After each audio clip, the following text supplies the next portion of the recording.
তো ওরে 30 বছরের ভিতরে আমি কোনো সময় ফোন বন্ধ পাইনি।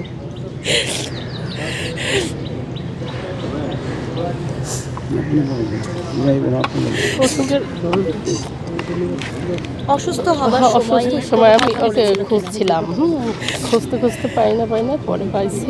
শুনলাম যে ওই ইউনাইটেড হসপিটালে, ওইখানে গেছি। আমাকে দেখে 2 চোখের পানি ফেলে দিছিল। যখন অসুস্থ হয়েছিল তখন কি আপনার সঙ্গে কথা হয়েছিল? অসুস্থ হয়েছিল কয়েকদিন আগে, জ্বর হয়েছে। আমি বলছি ডক্টর দেখা। তো বলে কি বারবার ডক্টর দেখাবো, বারবার ডাক্তার দেখাস, তুইও দেখাস না, ওই ঔষধ মেডিসিন দেয়, এগুলো খাইলে আরও শরীরে খারাপ হবে। আমি বলছি তাইলে ডাক্তার দেখাবি না? এটা অনেক দিন যাবৎ মাঝেই বলে যে জ্বর হচ্ছে।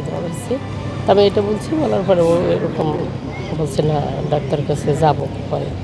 পরে কয়েকদিন পরে নম্বর বন্ধ পেয়ে আমি মনিকে ফোন দিয়েছিলাম। মনি বলছে যে জ্বর। আসলে আমাদের চোখে ভেসে থাকবে। শুধু আমি একটা কথাই বলবো যে তিনি অসাধারণ অভিনয় করতেন। তিনি আমাদের জাতীয় পুরস্কার পেয়েছেন কয়েকবারই, এবং বিভিন্ন সেগমেন্টেও তিনি বাসচাষ থেকে শুরু করে কতগুলো পুরস্কার পেয়েছেন, এবং সদা হাস্যময়ী এই মানুষটি। আমি শুধু একটা কথা বারবারই বলতে চাই, যারা অসুস্থ হবে বা হয়তো আমরা অনেক সময় নেগলেক্ট করি, যে আমরা হয়তো ভাবি যে আচ্ছা জ্বর তো কিছু হবে না, এই হয়ে যাবে।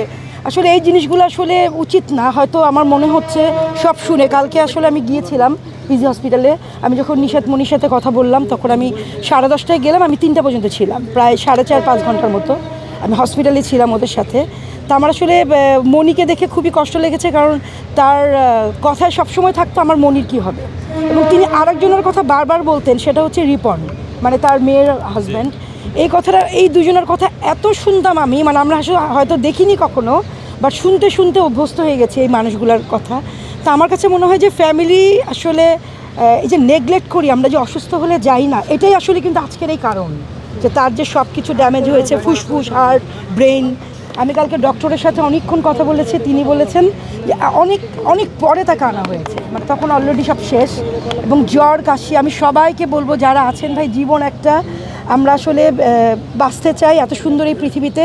কেউ অসুস্থ হলে ডাক্তারকে দেখান, ফ্যামিলিকে হেল্প করেন, এবং সংগঠন আছে যেমন মিশা ভাই চলে এসছেন। আমরা কালকে যখন বেরোয় মিশা ভাইকে ফোন দিলাম, মিশা ভাই কিন্তু আবারও এসছেন, এবং তিনি কিন্তু তৎপর।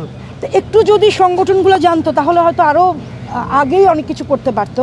তা আমি সবাইকে বলবো যে সবাইকে সাহায্য করুক। আর আমি মনির কথা কি বলবো, আমার কোনো ভাষা নেই। ওকে সহ্য ক্ষমতা দিক।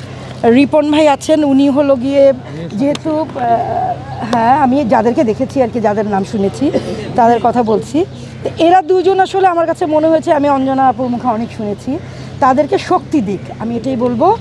আর উনি পরে ভালো থাকুক। ওনার মিষ্টি হাসি, ওনার কাজ ওনাকে বাঁচিয়ে রাখবে।